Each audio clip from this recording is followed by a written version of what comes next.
감사와 하나님의 영광의 박수 부탁드립니다. 오늘은 에베소 6장 18절로 20절의 말씀을 통해서 교회는 기도로 승리하는 공동체입니다 라는 제목으로 말씀을 나누고자 합니다. 지난주에 우리는 하나님의 전신갑주를 살펴보았습니다. 진리의 허리띠, 의의 호심경, 평안의 복음의 신, 믿음의 방패, 구원의 투구, 성령의 검, 하나님이 우리를 머리부터 발끝까지 입히시는 은혜의 무장이었습니다. 그런데 오늘 바울은 전신갑주를 말한 뒤에 곧바로 기도를 말합니다. 이것은 우연이 아닙니다. 왜 그렇습니까? 전신갑주는 장식이 아니기 때문입니다. 진리도 기도 없이는 지식으로만 머뭅니다. 의의 호심경도 기도 없이는 자기의가 되기 쉽습니다. 믿음의 방패도 기도가 없이는 쉽게 내려놓게 됩니다.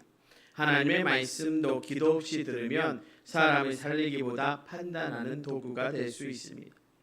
갑옷을 다 입어도 숨을 쉬지 않으면 싸울 수 없습니다.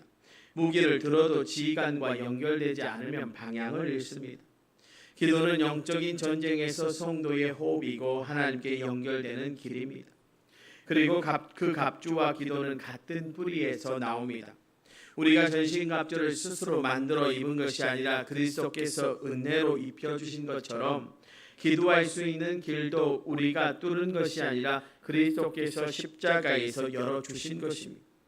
그래서 오늘 본문은 우리에게 이렇게 말씀합니다. 모든 기도와 간구를 하되 항상 성령 안에서 기도하고 이를 위하여 깨어 구하기를 항상 힘쓰며 여러 성도를 위하여 구하라 라고 말씀하고 있습니다. 이 한 절 안에 기도의 방향이 다 담겨 있습니다.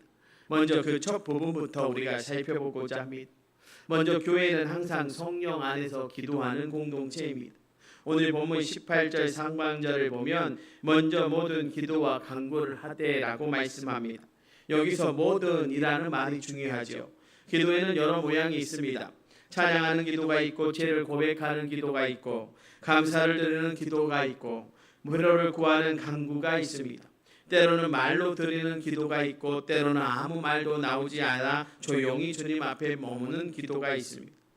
예배당 안에서 드리는 기도도 있고 밭에서 바다에서 염전에서 심지어 부엌에서 드리는 기도도 있습니다. 그리고 여기서 지친 분들께 한마디 드리고 싶습니다. 모든 기도와 간구를 하되 때로는 지쳐서 아무 말도 나오지 않고 그저 눈물만 흐를 때가 있습니다. 그때도 괜찮습니다. 성령께서 말할 수 없는 탄식으로 우리를 위해 친히 간구하시기 때문입니다. 주님은 우리의 연약함까지도 품으시는 분이시니 그저 주님 앞에 머무는 것만으로도 충분합니다. 기도는 잘 짜인 문장을 드리는 일이 아니라 있는 모습 그대로 주님 앞에 나아가는 일입니다. 또한 이렇게 말씀드리고 싶습니다. 제가 어제 카페에 가서 음료를 뽑는데 영수증에 이렇게 쓰여져 있더라고요. 빨대를 가집이 빨대에 걸려 나오지 않아도 멈추지 마십시오. 무슨 말이에요? 우리 장로님들 카페에 가셔서 가집 들어간 그 음료를 마실 때 과일 이렇게 걸릴 때 빨대에 걸릴 때가 있어요, 없어요? 한 번도 안 드셔봤는가 봐. 최장로님 안 드셔보셨어요? 걸릴 때가 있어요, 없어요? 있어요. 그때 멈추면 가죽 때문에 빨대를 버려야 되지만 멈추지 않고 쭉쭉 빨면 결국엔 올라와요, 안 올라와요? 올라와요. 제가 거기서 진리를 발견했습니다.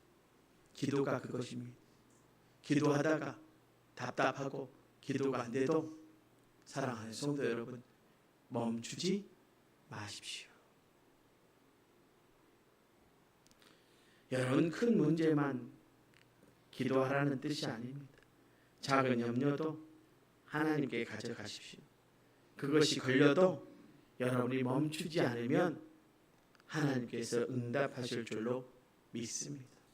즉 우리의 모든 것, 심지어 일상의 선택도 기도라고 하는 것, 즉 하나님께 묻고 맡기는 것일 줄로 믿습니다. 그런데 여기서 우리가 먼저 붙들어야 할 것이 있습니다.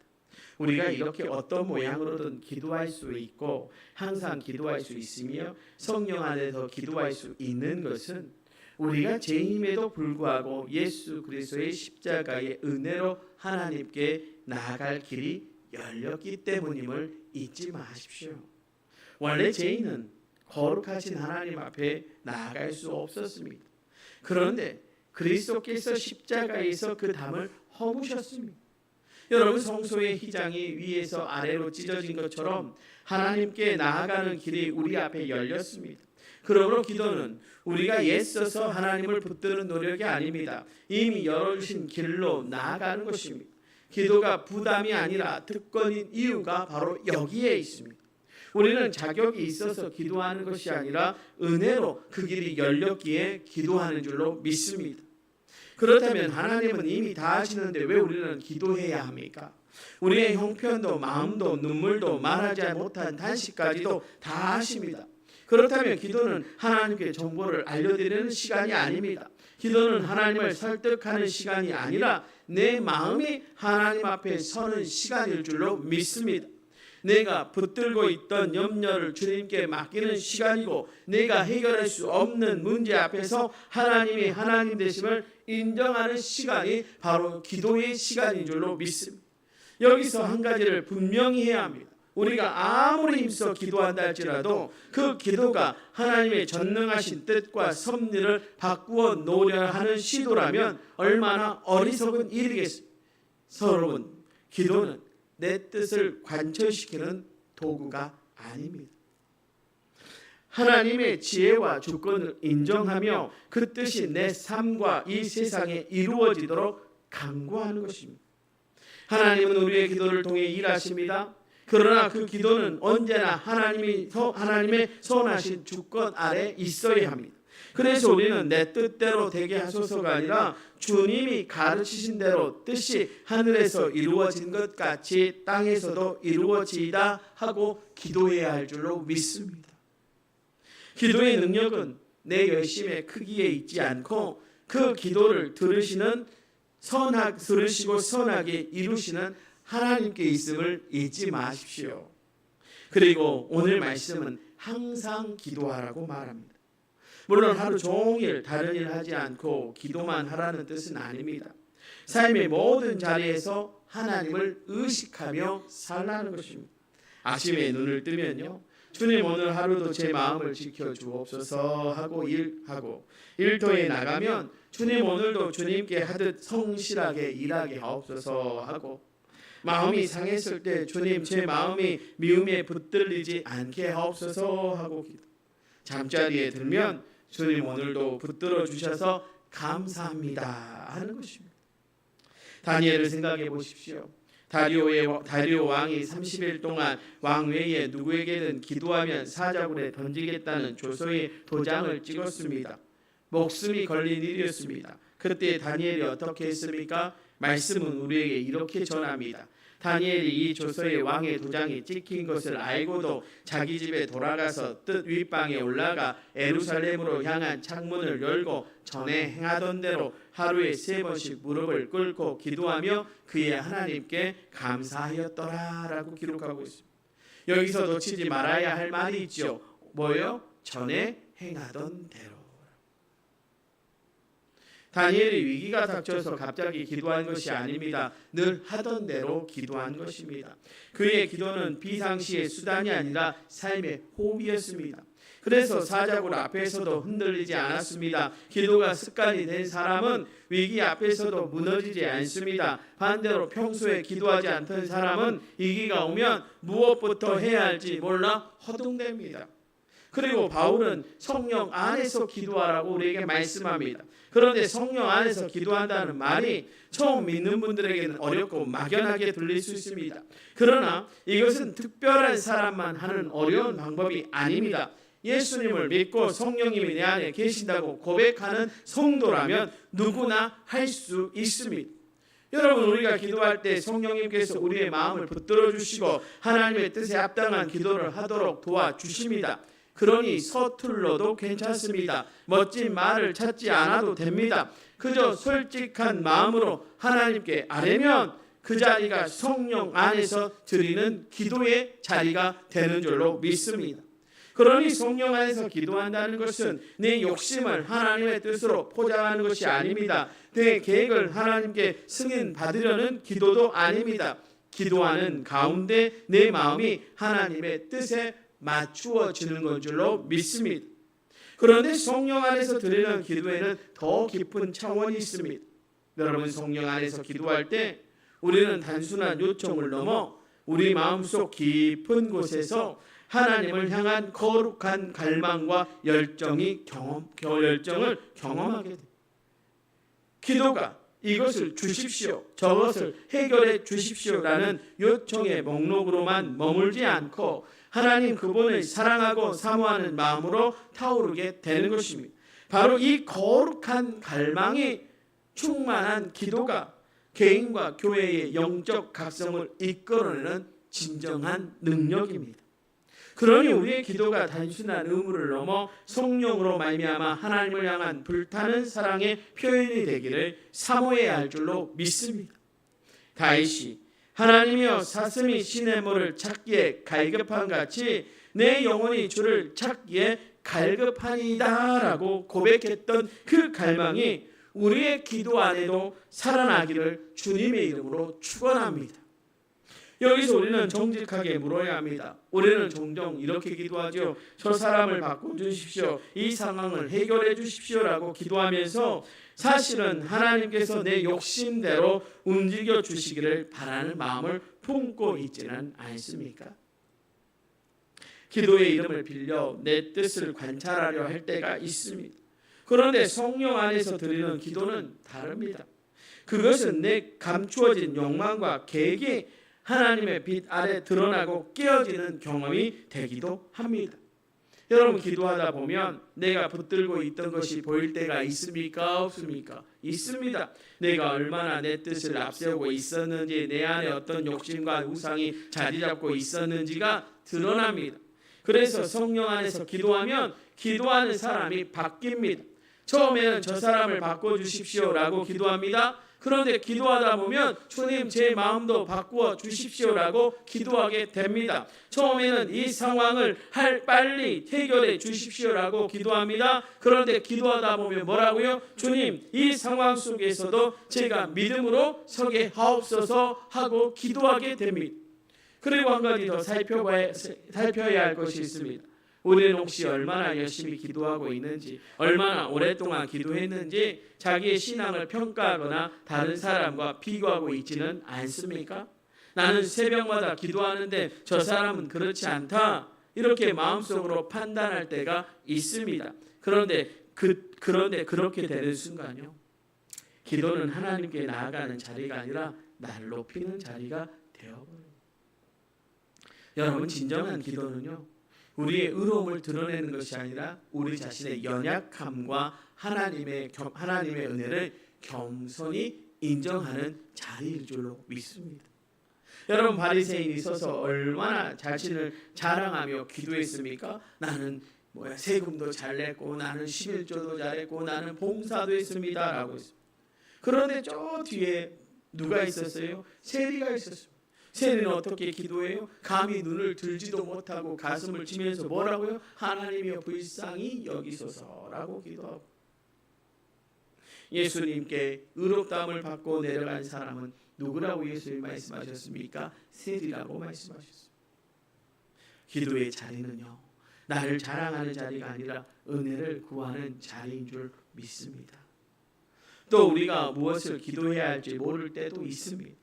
마음이 너무 복잡해서 말이 나오지 않을 때, 상처가 깊어 기도의 문장이 되지 않을 때, 눈물만 흐를 때가 있습니다. 그때도 성령께서 우리를 도우십니다. 성령은 우리의 연약함을 아시고 우리가 미처 말하지 못한 마음까지도 하나님께 올려드리도록 도우십니다. 그러니 서툴러도 기도하십시오. 말이 나오지 않아도 주님 앞에 머무십시오. 기도는 하나님을 내 뜻대로 움직이는 시간이 아니라 하나님 앞에 내가 새롭게 빚어지는 시간일 줄로 믿습니다. 그런데 바울의 기도의 권면은 개인의 자리에 멈추지 않습니다. 곧바로 우리의 눈을 다른 사람에게로 돌립니다. 그러므로 교회는 깨어 여러 성도를 위해서 기도하는 공동체가 되어야 할 줄로 믿습니다. 오늘 본문 18절 하반절을 보면 바울은 이렇게 이야기합니다. 이를 위하여 깨어 구하기를 항상 힘쓰며 여러 성도를 위하여 구하라 라고 했습니다. 여기서 깨어라는 말이 중요하죠.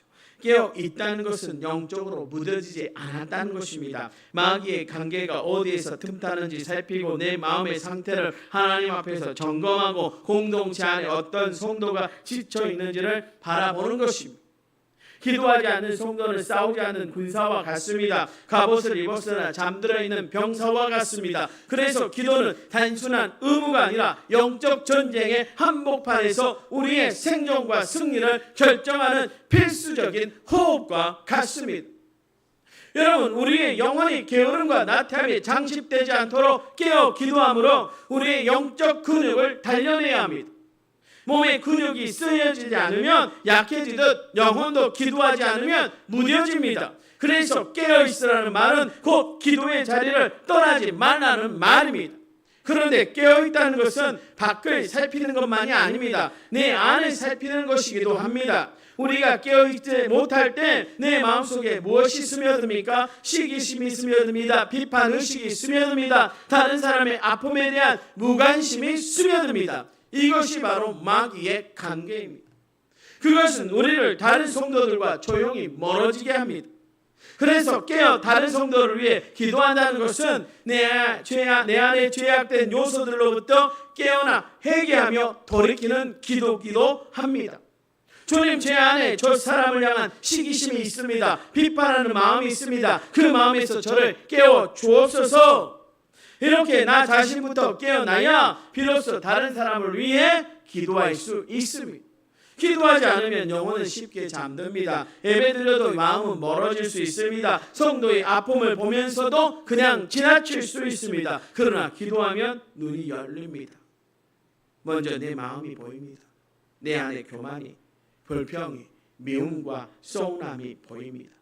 그래서 기도하는 사람은 함부로 판단하지 않습니다. 다른 사람의 연약함을 볼 때 그 연약함이 내 안에도 있음을 알기 때문입니다. 그리고 기도하면 공동체가 보입니다.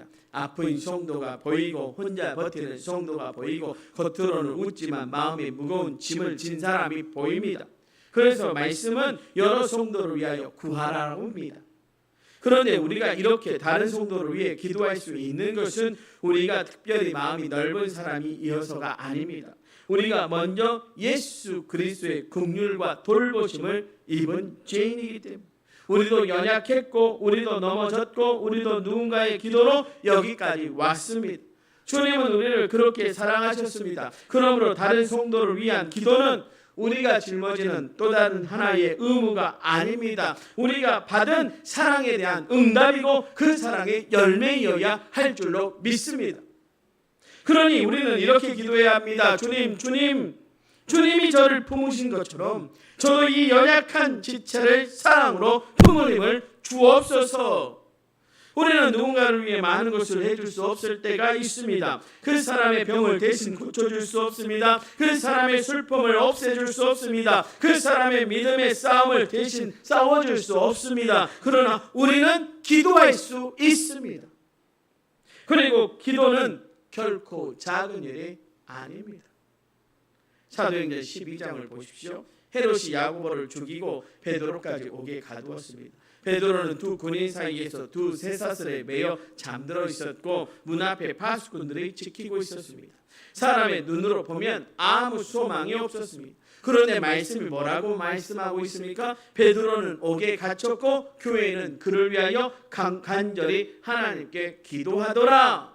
여러분, 교회가 할 수 있는 것이 그것뿐이었습니다. 용문을 부술 힘도 없고 헤롯을 설득할 방법도 없었습니다. 그저 모여서 기도합니다. 기도했습니다. 그런데 그 밤에 무슨 일이 일어났습니까? 주의 사자가 나타나 베드로를 흔들어 깨웠고 쇠사슬이 손에 벗어졌고 철문이 저절로 열렸습니다. 베드로가 마리아의 집에 이르러 대문을 두드렸을 때 그 안에서는 사람들이 여전히 기도하고 있었습니다. 우리도 그렇습니다. 우리가 할 수 있는 것이 기도밖에 없어 보이는 때가 있습니다. 그러나 기억하십시오. 기도밖에 할 수 없다는 말은 사실 가장 큰 일을 하고 있다는 뜻입니다. 하나님은 그 기도를 통해 일하십니다. 누군가 나를 위해 기도하고 있다는 사실은 큰 위로입니다. 우리가 살아가면서 기도할 힘조차 없는 날이 만납니다. 말씀을 붙들 힘도 없고 예배의 자리까지 겨우 나오는 날이 있습니다. 그때 누군가 나를 위해 기도해 준다면 그 기도가 내 영혼을 붙드는 손이 됩니다. 내가 방패를 들 힘이 없을 때 누군가의 기도가 내 곁에서 함께 들어주는 방패가 됩니다. 교회는 바로 그런 공동체입니다. 혼자 싸우게 두지 않고 혼자 울게 두지 않고 혼자 무너지게 두지 않는 공동체입니다. 그리고 오늘 말씀은 항상 힘쓰라라고 말합니다.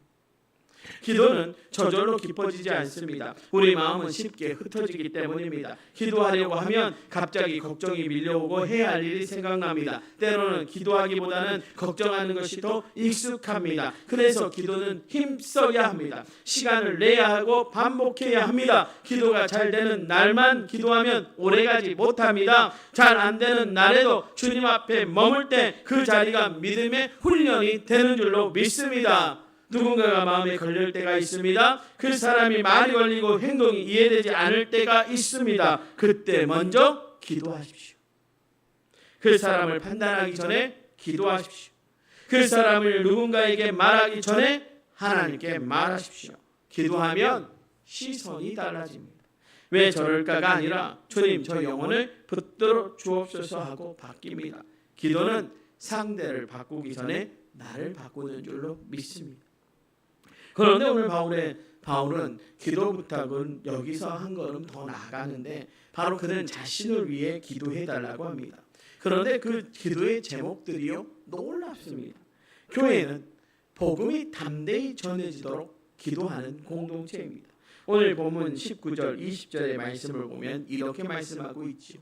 또 나를 위하여 구할 것은 내게 말씀을 주사 나로 입을 열어 복음의 비밀을 담대히 알리게 하옵소서 할 것이니 이 일을 위하여 내가 쇠사슬에 매인 사신이 된 것은 나로 이 일에 당연히 할 말을 담대히 하게 하려 하심이라 라고 말씀하고 있습니다.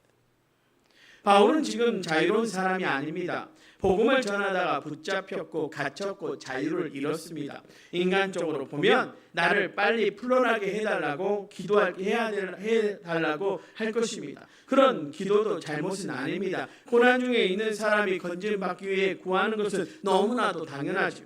그런데 바울의 마음은 자기 편안함보다 더 깊은 곳을 향하고 있었습니다. 그는 복음이 담대히 전해지기를 구했습니다. 바울이 먼저 구한 것은 내게 말씀을 주사였습니다. 말재주가 아닙니다. 사람을 설득할 능력도 아니었습니다. 하나님께서 주시는 말씀이었습니다. 교회가 전해야 할 것은 사람의 의견이나 세상의 유행이 아닙니다. 예수 그리스도의 복음입니다. 십자가와 부활의 소식입니다. 죄인을 살리신 은혜입니다. 그리고 바울은 입을 열게 해달라고 기도해달라고 말합니다. 복음은 마음속에만 감추어두는 것이 아니라 전해져야 했기 때문입니다. 물론 복음은 삶으로도 전해집니다. 성도의 사랑과 섬김과 정직과 용서를 통해 복음의 향기가 드러납니다. 그러나 언젠가는 입술이 열려야 할 줄로 믿습니다. 예수님이 누구신지 말해야 합니다. 그런데 우리는 왜 입을 열지 못합니까? 왜 입을 열지 못할 때가 많습니까? 두렵기 때문이죠. 거절당할까 두렵고 이상하게 보일까 두렵고 잘 설명하지 못할까 두렵습니다. 그래서 복음이 마음속에만 머물 때가 있습니다. 가족에게도 이웃에게도 말하고 싶지만 주저합니다. 사도행전 4장에 이런 장면이 있습니다. 베드로와 요한이 사내들인 공회 앞에 끌려가 예수의 이름을 말하지도 가르치지도 말라는 위협을 받고 풀려납니다. 목숨이 이태로운 상황이었습니다. 그들이 교회로 돌아와 무엇을 기도했습니까? 우리를 안전하게 해주십시오?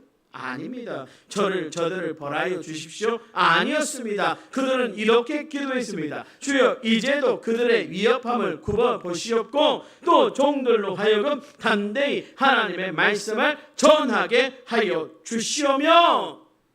그리고는 성경은 말씀을 우리에게 이렇게 전하죠. 빌기를 다음에 모인 곳이 진동하더니 무리가 다 성령이 충만하여 담대히 하나님의 말씀을 전하니라.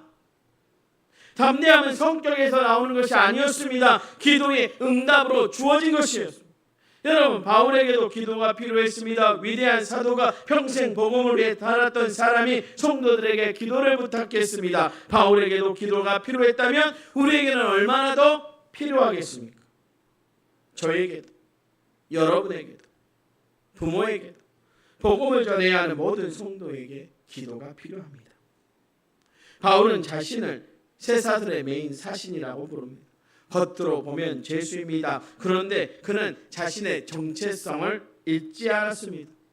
사신은 왕의 메시지를 가지고 보냄을 받은 사람입니다. 그는 이렇게 고백합니다. 내 몸은 묶여 있어도 복음은 묶이지 않는다. 여러분, 우리에게도 쇠사슬처럼 느껴지는 것이 있습니다. 형편의 쇠사슬, 몸의 연약함이라는 쇠사슬, 나이의 쇠사슬입니다. 우리 교회는 작다, 여기는 섬이다, 사람들이 듣지 않을 것이다는 생각의 쇠사슬도 있습니다. 그러니 기억해야 합니다. 학령이 사명을 없애지 못합니다. 여러분, 작은 자리라고 해서 하나님의 부르심이 작아지지 않습니다. 지역이 외지다고 해서 복음의 능력이 약해지지 않습니다. 도초에 있는 이 교회도 복음의 사신입니다. 가정에서, 마을에서, 이웃 앞에서 보냄받은 공동체입니다. 바울은 복음을 전하는 일을 당연히 할 말이라고 표현합니다. 복음은 해도 되고 안 해도 되는 선택이 아닙니다. 교회가 당연히 해야 할 말입니다. 우리가 마을을 섬기고 이웃을 돕는 좋은 일들이 있습니다. 다 귀합니다. 그러나 그 섬김 속에 복음이 있어야 할 줄로 믿습니다. 여러분, 복음 없는 섬김은 좋은 일로 끝날 수 있지만 복음이 담긴 섬김은 생명의 통로가 되는 줄로 믿습니다. 한 가지 더 붙이겠습니다. 복음을 담대히 전한다는 것은 소리를 크게 내는 것이 아닙니다. 상대를 몰아붙이는 것도 아니지요. 담대함은 무례함이 아닙니다. 담대함은 사랑 안에서 진리를 말하는 용기입니다. 그 영혼을 살리고 싶은 마음에서 나오는 것입니다. 사랑하는 여러분, 오늘 우리는 에베소서를 통해 교회가 누구인지 살펴온 이 긴 여정의 끝자락에 서 있습니다. 교회는 그리스도의 몸이고 사랑받는 신부이고 빛 가운데 사는 예배 공동체이고 가정과 일터에서 주님께 하듯 사는 공동체이고 전신갑주를 입은 군대입니다. 그런데 바울은 그 모든 것의 마지막에 기도를 놓았습니다. 왜 그렇겠습니까? 기도가 그 모든 것을 살아있게 하는 호흡이기 때문입니다. 기도 없는 진리는 지식이 되고, 기도 없는 의는 자기 의가 되고, 기도 없는 믿음은 신념으로 굳어지고, 기도 없는 말씀은 사람을 판단하는 도구가 되기 쉽습니다. 그리고 그 기도의 문은 우리가 연 것이 아닙니다. 그리스도께서 십자가로 여신 것입니다. 그러니 기도는 우리의 짐이 아니라 십자가가 우리에게 준 특권일 줄로 믿습니다. 다니엘은 사자굴에 이어 앞에서도 전에 행하던 대로 기도했습니다. 초대교회는 옥에 갇힌 베드로를 위해 간절히 기도했고 쇠사슬이 벗겨졌습니다. 이어 받은 제자들은 안전이 아니라 담대함을 구했고 성령이 충만하여 말씀을 전했습니다. 기도는 약한 사람의 마지막 선택이 아닙니다. 믿음의 사람이 가장 먼저 붙드는 능력입니다. 여러분, 기도는 우리가 먼저 붙들어야 능력일 줄로 믿습니다. 그리고 그 능력은 내 기도의 크기에서 나오지 않고 그 기도를 들으시고 선한 뜻을 이루시는 하나님께로부터 나온다는 사실을 기억하십시오. 혹시 기도해도 달라지는 것이 없다고 생각하며 기도를 포기하고 싶은 마음이 드는 분이 계십니까? 오래 구했는데 응답이 없어서 상황이 여전히 그대로여서 하나님이 내 기도를 정말 듣고 계실까 하는 의심이 마음에 자리 잡을 때가 있습니까? 그런 마음을 정직하게 인정하셔도 됩니다. 다만 기도하십시오. 하나님께서는 우리의 의심과 연약함까지도 아십니다. 우리가 드리는 모든 기도를 들으시는 분입니다. 응답이 더딘 것처럼 보여도 하나님은 침묵하고 계신 것이 아니라 가장 선한 때를 준비하고 계십니다. 여러분, 뭐라고요? 까즙이 빨대에 걸릴 때 멈춰요? 멈추지 않아요? 멈추지 않아요. 기도도 멈추지 않아야 할 줄로 믿습니다. 이번 주 한 주간 이 세 가지를 한번 여러분 실천해 보십시오. 첫째, 하루에 한 번 정해진 시간에 짧게라도 기도하십시오. 길지 않아도 됩니다. 다니엘처럼 전에 행하던 대로 반복되는 그 자리가 위기의 날에 여러분을 붙듭니다. 둘째로 성도 한 사람의 이름을 품고 기도하십시오. 아픈 분, 낙심한 분, 마음에 걸리는 분이면 됩니다. 그 이름을 하나님 앞에 불러드리십시오. 셋째로 아직 주님을 모르는 한 사람을 위해 기도하십시다. 가족일 수도 있고 이웃일 수도 있습니다. 주님, 저 사람에게 복음을 전할 입술을 열어 주옵소서 하고 구하는 저와 여러분 되시기를 주님의 이름으로 부탁을 드립니다. 그리고 이 기도를 품고 살아가십시다. 주님, 기도가 마지막 선택이 아니라 첫 번째 믿음이 되게 하옵소서. 깨어 성도를 위해 기도하게 하시고 판단보다 중보가 앞서게 하옵소서. 말씀을 주시고 입술을 열어주셔서 담대히 복음을 전하게 하옵소서. 사랑하는 도초동북교회 성도 여러분, 기도가 살아나면 교회가 살아납니다. 기도가 살아나면 사랑이 살아나고 지친 마음이 다시 일어나고 복음의 문이 열리는 줄 믿습니다. 쇠사슬 같은 한계가 있어도, 작은 교회라는 생각이 들어도, 섬이라는 환경이 있어도 복음은 매이지 않습니다. 하나님의 말씀은 매이지 않습니다. 우리 모두가 항상 성령 안에서 깨어 기도하며 서로를 위해 간구하고 복음의 비밀을 담대히 전하는 교회와 성도가 되시기를 주님의 이름으로 축원합니다. 기도하시겠습니다.